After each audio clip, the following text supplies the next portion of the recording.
ഇതുപോലെ ഓംകാരം ചൊല്ലുന്ന സമയത്ത് ആ ഓംകാരത്തിൻ്റെ കൂടെ വളരെ ദീർഘമായിട്ട് ശ്വാസം പുറത്തേക്ക് വിട്ടുകൊണ്ട് ചൊല്ലാൻ ശ്രമിക്കുക.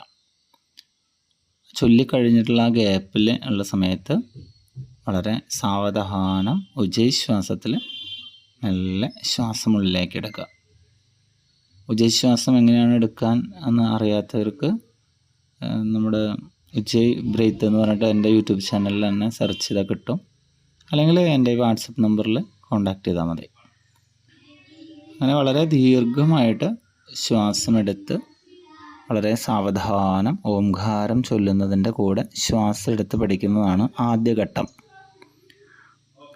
രണ്ടാം ഘട്ടം എന്ന് പറയുന്നത് ശ്വാസം എടുക്കുന്ന ആ ഒരു സമയം, അതുപോലെ ഓംകാരം വിടുന്ന ഒരു സമയം പരിപൂർണ നിശബ്ദമായിട്ടിരിക്കുക.